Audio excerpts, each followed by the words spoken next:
성경 말씀을 보겠습니다. 히브리서 10장 36절부터 11장 2절까지의 말씀을 보겠습니다. 네, 다 찾으신 줄 알고 함께 읽도록 하겠습니다. 너희에게 인내가 필요함은 너희가 하나님의 뜻을 행한 후에 약속을 받기 위함이라. 잠시 잠깐 후면 오실 이가 오시리니 지체하지 아니하시리라. 오직 나의 의인은 믿음으로 말미암아 살리라. 또한 뒤로 물러가면 내 마음이 저를 기뻐하지 아니하리라 하셨느니라. 우리는 뒤로 물러가 침륜에 빠질 자가 아니요 오직 영혼을 구원함에 이르는 믿음을 가진 자니라. 믿음은 바라는 것들의 실상이요 보지 못하는 것들의 증거니 선진들이 이로써 증거를 얻었느니라. 아멘.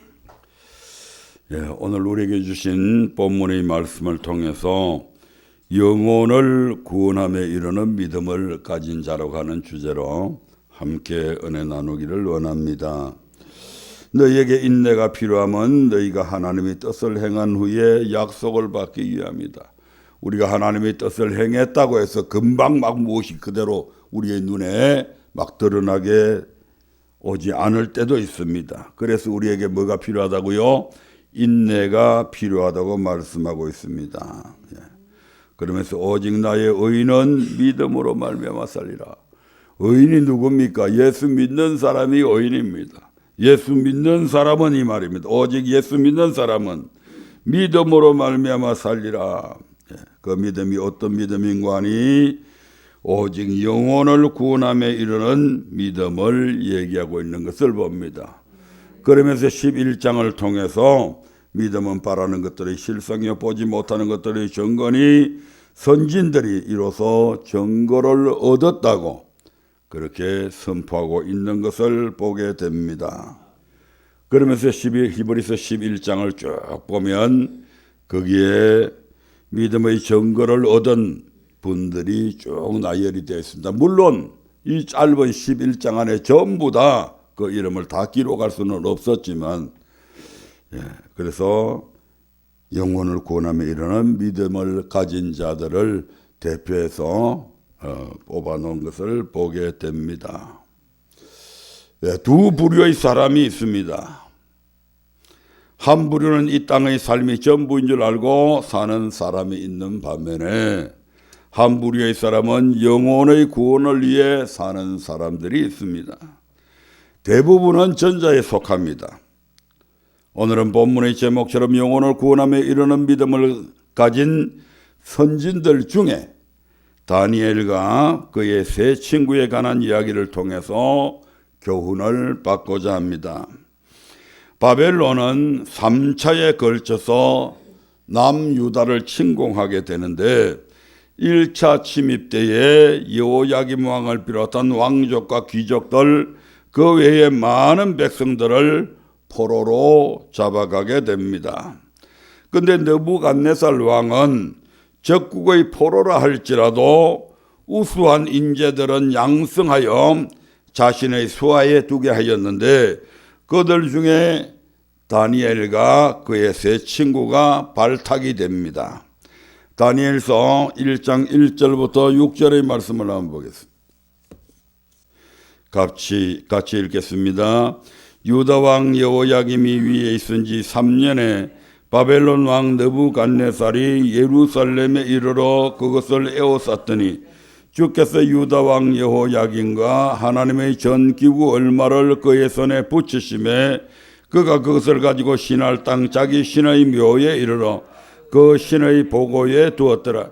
왕이 한간장 아스부나스에게 명하여 이스라엘 자손 중에서 왕족과 귀족의 몇 사람 곧 흠이 없고 아름다우며 모든 재주를 통달하며 지식이 구비하며 학문이 익숙하여 왕궁에 모실 만한 소년을 데려오게 하였고 그들에게 갈대아 사람의 학문과 방언을 가르치게 하였고 또 왕이 지정하여 자기의 진미와 자기의 마시는 포도주에서 그들의 날마다 쓸 것을 주어 3년을 기르게 하였으니 이는 그 후에 그들로 왕의 앞에 모셔 쓰게 하려 함이었더라. 그들 중에 유다 자손 곧 다니엘과 하나냐와 미사엘과 아사랴가 있었더니. 이 하나냐와 미사엘과 아사랴라고 하는 이 다니엘이라고 하는 이 이름은 히브리식 이름이지만 이제 환관장이 그들의 이름을 바벨론식 이름으로 바꿉니다. 그래서 다니엘은 벨드사살이라고 그러고 하나냐는 사드락, 그리고 미사엘은 메삭, 아사랴는 아벳느고로 그들의 이름을 계명하게 됩니다. 그리고 하나님은 이들에게 지식을 얻게 하시며 모든 학문과 재주에 명철하게 하신 외에 다니엘은 또 모든 이상과 몽조를 깨달아 아는 은사를 더하게 하셨습니다. 아마 하나님께서 다니엘에게 의한 은사를 더하신 것은 그가 왕의 진미와 포도주로 자신을 더럽히지 아니하리라 결심하고 감히 담대하게 황관장에게 건의한 것 때문일 것입니다. 우리도 잘 아시다시피 우리 왕조 시대에 내시들이 있었잖아요. 그들 중에 제일 우두머리가 바로 여기 나오는 황관장이거든요. 그러니까 그 황관장에게는 막대한 권세가 있습니다. 왕을 가까이 접근해서 모시는 사람들 중에 한 사람이잖아요. 그런 황관장에게 감히 왕이 내리는 진미와 왕이 주는 그런 포도주를 마시지 않겠다. 그런 고기 같은 거 우리 안 먹겠다. 우리는 야채를 먹겠다. 그러니까 황관장이 깜짝 놀랍니다. 야, 내가 너희들에게 이런 거 맛있는 거 주고 싶어서 주는 줄 아냐? 왕의 명령이기 때문에 어쩔 수 없이 너희들에게 주는 거야. 그러니까 별일 없이 그냥 먹어. 아닙니다.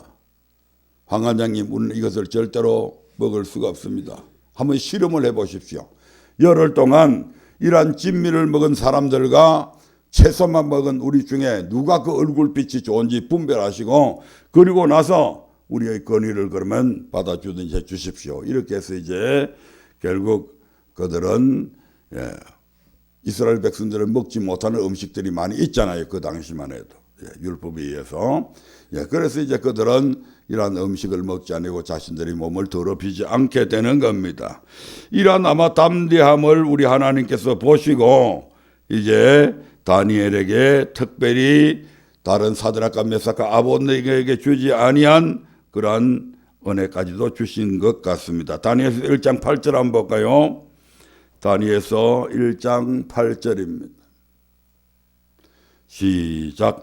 다니엘은 뜻을 정하여 왕의 진미와 그의 마시는 포도주로 자기를 더럽히지 아니하리라 하고 자기를 더럽히지 않게 하기를 황관장에게 구하니.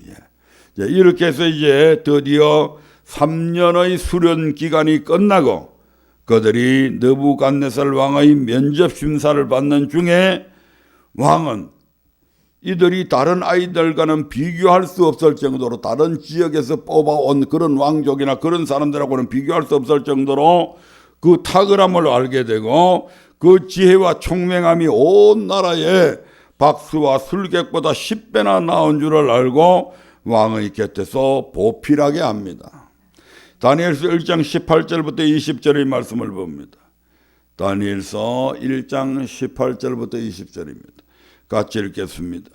왕의 명한 바 그들을 불러들일 기한이 찼으므로 황관장이 그들을 데리고 느부갓네살 앞으로 들어갔더니 왕이 그들과 말하여 보매 무리 중에 다니엘과 하나냐와 미사이가 아사랴와 같은 자 없으므로 그들로 왕 앞에 모시게 하고 왕이 그들에게 모든 일을 묻는 중에 그 지혜와 총명이 온 나라 박수와 술객보다 10배나 나온 줄을 아니라.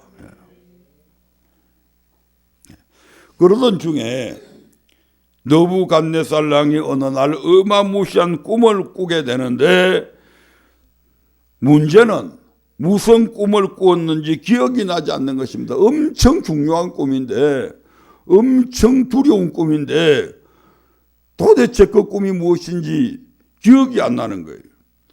그래서 나라의 모든 박사와 박수와 술객과 점장이와 술사들을 다 불러서 자기의 사정을 이야기하고 내가 어마무시한 꿈을 꿨는데 도대체 생각이 안 난다. 그러니까 너희들이 내가 꾼 꿈을 어떤 꿈을 꾸었는지 그걸 너희들이 얘기해라. 그리고 그 꾼 꿈과 그 해석을 알게 하지 않으면 너희들을 능지처참을 하겠다고 하니 기가 막힐 노릇이 아닐 수 없습니다. 아니 꿈을 해석하는 거는 뭐 돌아보면 뭐 이런 해석도 할 수 있고 저런 해석도 할 수 있는데 무슨 꿈을 꾸었는지 그걸 지금 얘기하라고 그러니까 기가 막힐 노릇이잖아요. 이런 억지가 있을 수가 없습니다. 이제 바벨론 나라에 있어서 가장 똑똑하다고 하는 모든 사람들이 다 모였지만 도대체 알 수 없는 노릇이죠. 이로 인해서 자신들의 생명이 경각간에 달리게 되니까 대소동이 일어나게 되는 것입니다. 그래서 결국에는 이러한 처사에 이왕 이래 주거나 저래 주거나 왕의 처사에 대해서 항의하는 소동까지 벌어집니다. 도대체 이것은 천부당 만부당한 말이라는 말이죠. 다니엘서 2장 10절의 말씀을 한번 보겠습니다. 다니엘서 2장 10절입니다. 갈대아 술사들이 왕 앞에 대답하여 가로되 세상에는 왕의 그 일을 보일 자가 하나도 없으므로 크고 권력 있는 왕이 이런 것으로 박수에게나 술객에게나 갈대아 술사에게 물은 자가 절대로 있지 아니하였나이다. 왕의 이전에도 어떤 왕도 어떤 다른 나라 우리나라 왕뿐만 아니라 어떤 다른 나라의 왕도 크고 권력 있는 왕이 도대체 말도 안 되는 이런 것으로 박수에게나 술객에게나 갈대아 술사에게 이런 것을 야 내가 꿈을 이야기해봐라 이렇게 요구한 사람은 없었다 이 말입니다. 그러니까 왕이 지금 우리에게 너무 무리한 것을 요구하고 있다 이 말이죠.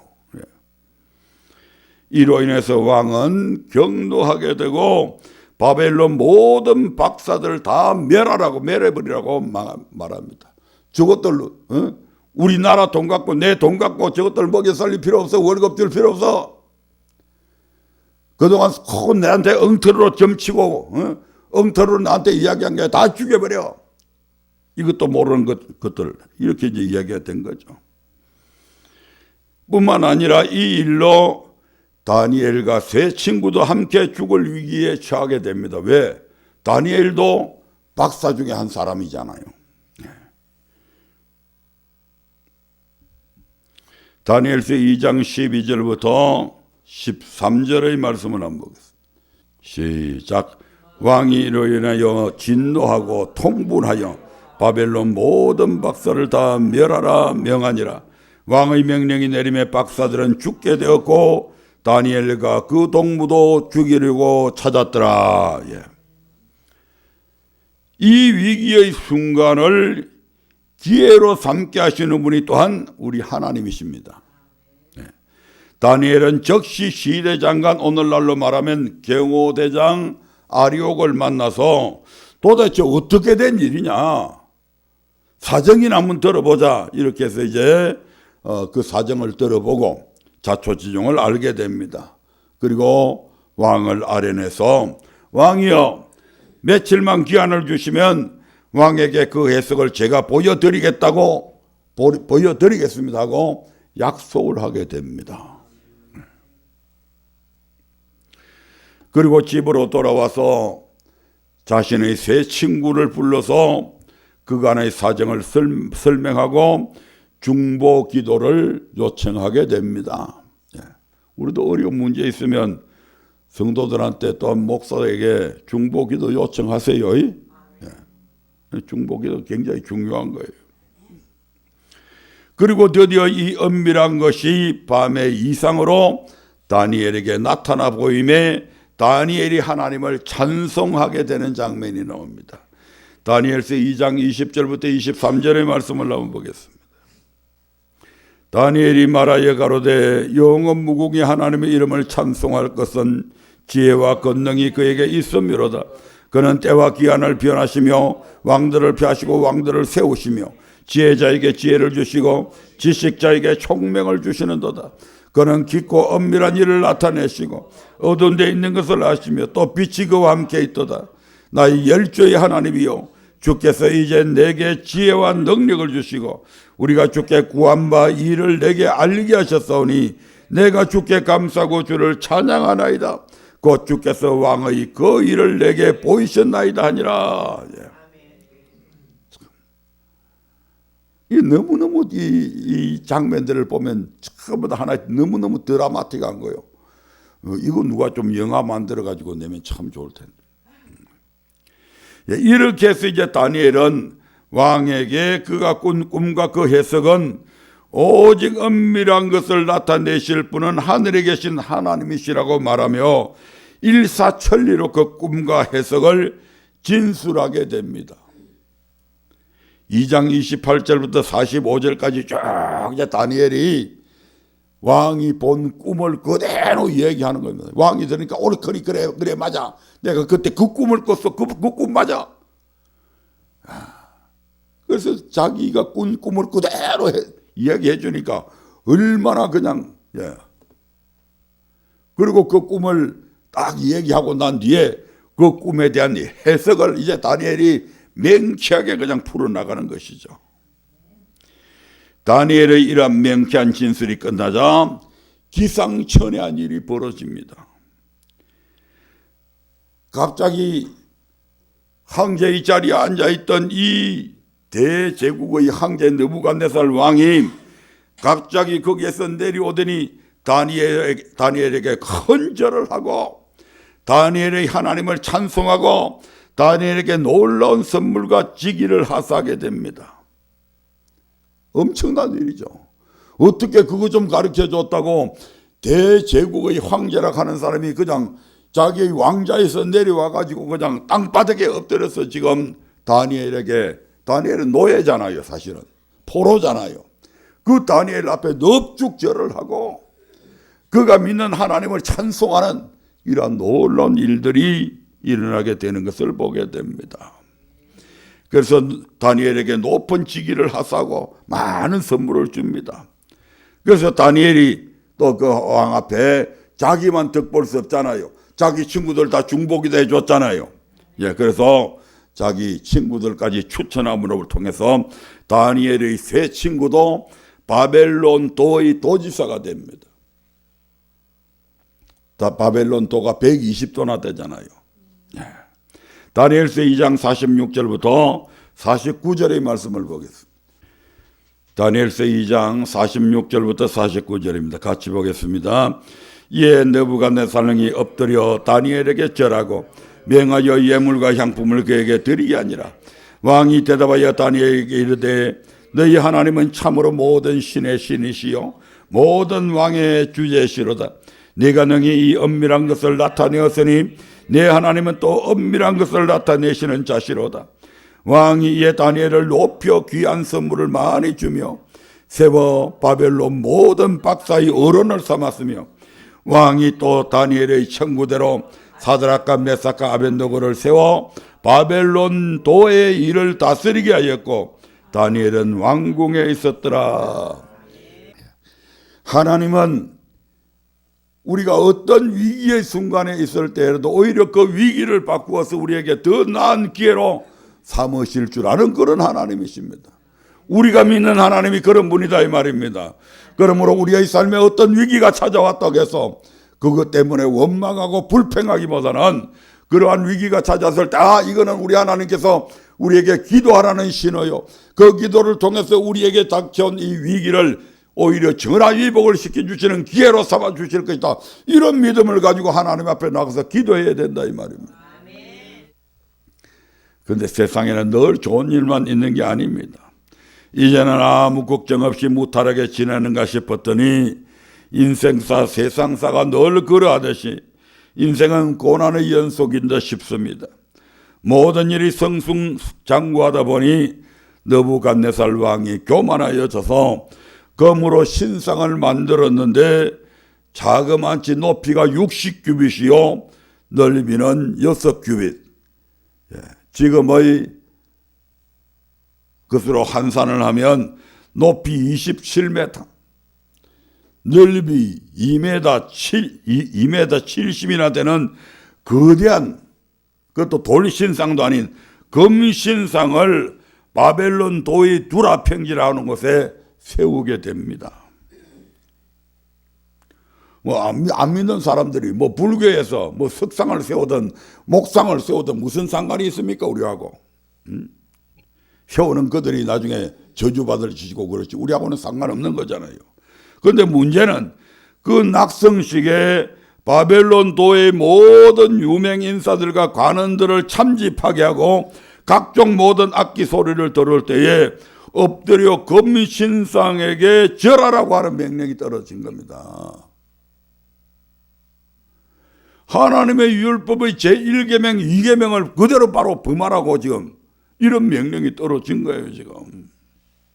그리고 이때 누구든지 엎드려 절하지 아니하는 자는 즉시 극렬히 타는 불매에 던져 넣으리라고 지금 엄명을 하고 있는 것입니다. 절체절명의 위기 상황이 닥쳐온 것입니다. 사드락과 메삭과 아벳느고가 생사의 갈림길에 서게 된 것입니다. 하지만 이때에도 그들은 전혀 망설임이 없었던 것 같습니다. 하나님의 계명을 어기면서까지 자신들의 생명을 이어가고 싶지 않았던 것입니다. 그 결과 그들은 절하지 아니했고 절하지 않음을 통해서 고발당하게 되고 드디어 느부갓네살 왕 앞에서 신문을 받게 되는 신세가 됩니다. 이략 바벨론 도의 도지사가 된 이들이 어느 날 갑자기 하루아침에 죄인이 되어서 왕 앞에 신문을 받게 됩니다. 다니엘서 3장 13절부터 15절의 말씀을 보겠습니다. 느부갓네살 왕이 노하고 분하여 사드락과 메삭과 아벳느고를 끌어오라 명하매 드디어 그 사람들을 왕의 앞으로 끌어온지라. 느부갓네살이 그들에게 물어 가로되 사드락 메삭 아벳느고야 너희가 내 신을 섬기지 아니면 내가 세운 그 신상에게 절하지 아니하니 짐짓거리하였느냐. 이제라도 너희가 예비하였다가 언제든지 나팔과 비류와 수금과 사명금과 양금과 생황과 및 모든 악기 소리를 듣거든 내가 만든 신상 앞에 엎드려 절하면 좋거리와 너희가 만일 절하지 아니면 즉시 너희를 극렬히 타는 불무거운 데 던져 넣을 것이니 능히 너희를 내 손에서 건져낼 신이 어떤 신이겠느냐. 짐짓거리 했느냐, 고의적으로 의도적으로 절하지 아니했냐, 지금 이렇게 물어보는 겁니다. 당연히 의도적으로 안 했죠. 왜? 하나님의 계명을 어기는 것이기 때문에. 이제라도 느부갓네살 왕의 입장에 있어서는 엄청난 호의를 베푼 겁니다. 보통 일반 사람이었으면 또는 다른 도지사 같았으면 그냥 묻지도 아니하고 바로 그냥 풀무불에 던져 넣었을 것입니다. 그런데 이들이 얼마나 뛰어난 지혜를 가지고 있고 얼마나 돌을 잘 다스리는지를 아는 느부갓네살 왕이니까 이들에게 한 번 더 기회를 주는 거죠. 이건 엄청난 왕의 호의입니다. 이제라도 너희가 준비했다가 모든 악기 소리를 듣거든 내가 만든 신상 앞에 엎드려 절해라. 그러면 너희들이 아무 사고 없이 내가 다 살려줄게. 이 앞에 절 안 한 건 내가 다 없애줄게.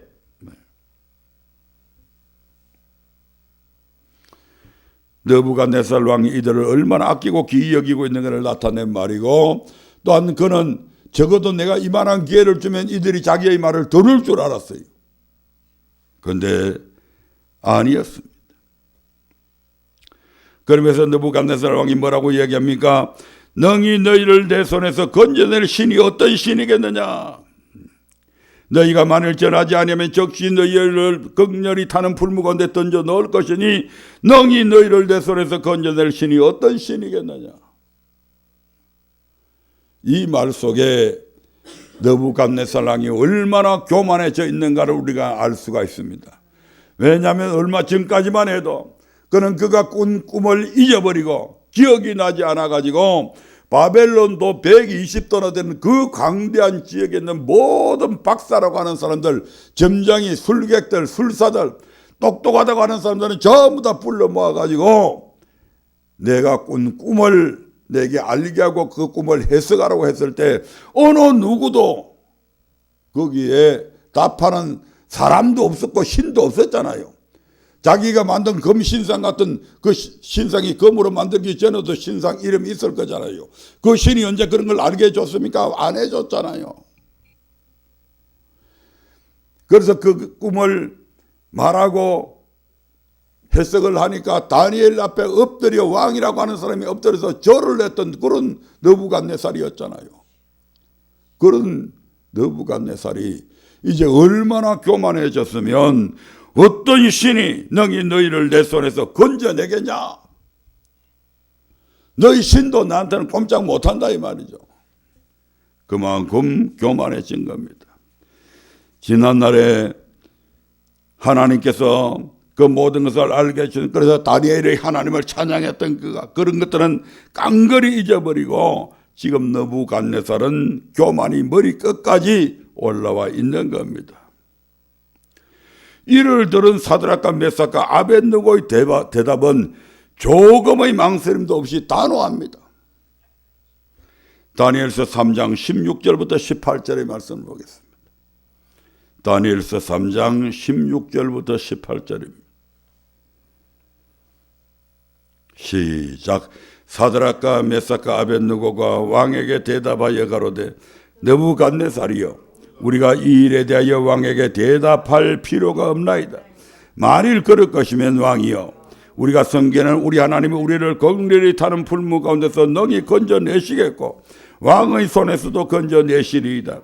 그리 아니하실지라도 왕이여, 우리가 왕의 신들을 섬기지 아니하고 왕의 세우신 금신상에게 절하지도 아니할 줄을 아옵소서. 이게 신하가 대제국의 왕에게 할 수 있는 소리가 아니죠. 이건 왕에게 대답할 필요를 느끼지 않는다. 대제국의 왕의 호의에 찬 제안을 한마디로 무시하고 단칼에 거절해버렸습니다. 왕이 그냥 능지처참할만 하죠. 그만 죽이는 것이 아니라 그 모든 일가 친척들까지 싸그리 죽여버리라고 명령할 수도 있는 것이죠.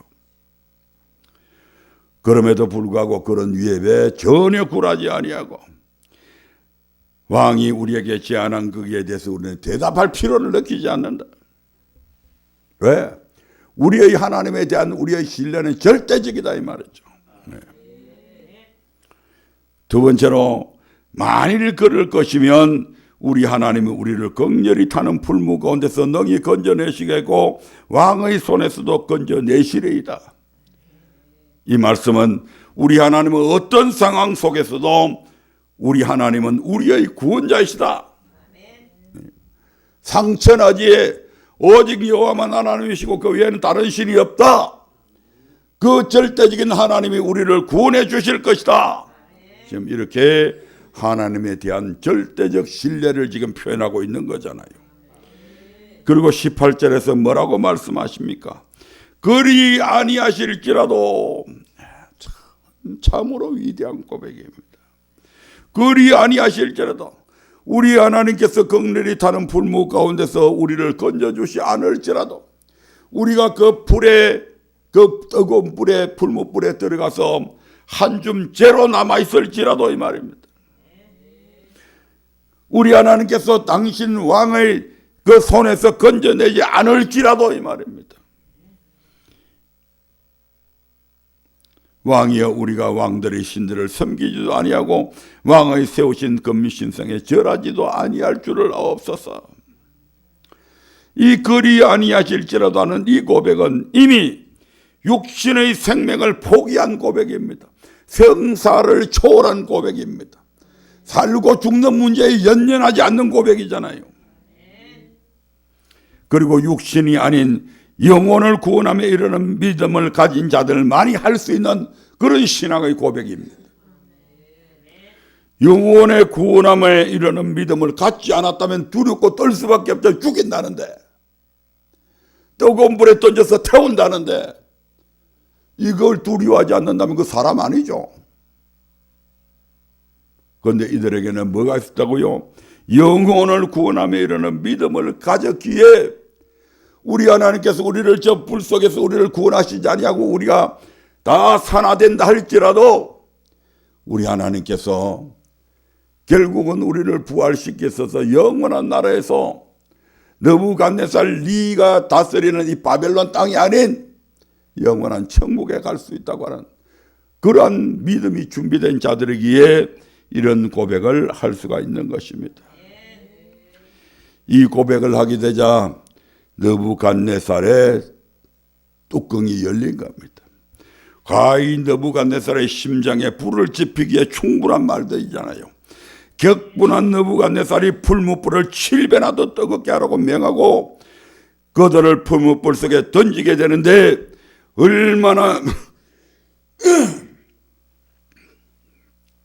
얼마나 불이 뜨거웠던지 그들을 아궁이에 던지기 위해서 붙잡고 있는 사람들이 태워 죽게 되는 겁니다. 그리고 그들은 결국 그 아궁이 속에 던져지게 되죠.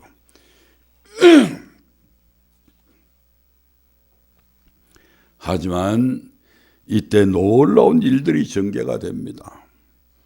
다니엘서 3장 24절부터 26절의 말씀을 한번 보겠습니다. 같이 읽겠습니다. 때에 느부갓네살 왕이 놀라 급히 일어나서 모사들에게 물어 가로되 우리가 결박하여 불 가운데 던진 자는 세 사람이 아니었느냐. 그들이 왕에게 대답하여 가로되 왕이 옳소이다. 왕이 또 말하여 가로되 내가 보니 결박되지 아니한 네 사람이 불 가운데로 다니는데 상하지도 아니하였고 그 내체의 모양은 신들의 아들과 같도다고. 느부갓네살이 극렬히 타는 풀무하고 가까이 가서 불러 가로되 지극히 높으신 하나님의 종 사드락 메삭 아벳느고야 나와서 이리로 오라 하매 사드락과 메삭과 아벳느고가 불 가운데서 나온지라. 지극히 높으신 하나님의 종 풀무 아궁이에서 나오기도 전에 벌써 이 느부갓네살 왕의 기세는 한풀 꺾여 있는 것을 볼 수가 있습니다. 어떤 신이 구하겠느냐 했던 그가 지극히 높으신 하나님의 종 사드락 메삭 아벳느고야 지금 이렇게 말하고 있잖아요. 그리고 주변에 있던 수많은 방백과 수령과 도백과 왕의 모사들이 모여서 이들의 모습을 본적 불이 능히 그 몸을 해하지 못하였고 머리털도 거스리지 아니하였고 고이빛 속옷이죠. 얇은 그런 고이빛도 변하지 아니하였고 불탄 냄새도 없었다. 이 모습을 본 느부갓네살 왕이 모든 교만을 내려놓고 이렇게 고백을 하죠. 3장 28절부터 30절의 말씀을 보겠습니다. 천천히 같이 읽습니다. 느부갓네살이 말하여 가로되 사드락과 메삭과 아벳느고의 하나님을 찬송할지로다. 그가 그 사자를 보내사 자기를 의리하고 그 몸을 버려서 왕의 명을 거역하고 그 하나님 밖에는 다른 신을 숨기지 아니하며 그에게 절하지 아니한 종들을 구원하셨도다. 그러므로 내가 이제 조서를 내려오니 각 백성과 각 나라와 각 방언하는 자가 무릇 사드락과 메삭과 아벳느고의 하나님께 설만히 말하거든 그 몸을 쪼개고 그 집으로 걸음터를 삼을지니 이는 이같이 사람을 구원할 다른 신이 없음이니라고. 왕이 드디어 사드락과 메삭과 아벳느고를 바벨론 도에서 더욱 높이니라. 믿음의 절개를 굳게 지킨 영혼을 구원함에 이르는 믿음을 가진 자들이 대성을 하고 대제국의 왕을 굴복시켜서 그의 교만을 꺾어버리고 그로 하여금 하나님을 찬송하게 만들어버린 사건입니다. 뿐만 아니라 왕의 명령보다 더 소중한 것이 바로 하나님만을 섬기는 것, 즉 하나님의 말씀에 순종하는 것임을 왕의 입으로 직접 고백하잖아요.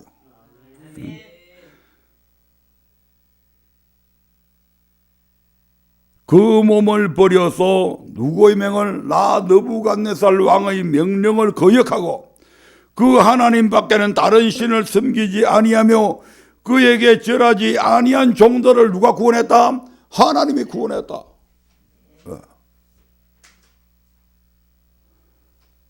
거기 하나님의 명령을 들을 때는 내 명령 안 들어도 된다는 얘기잖아요, 지금.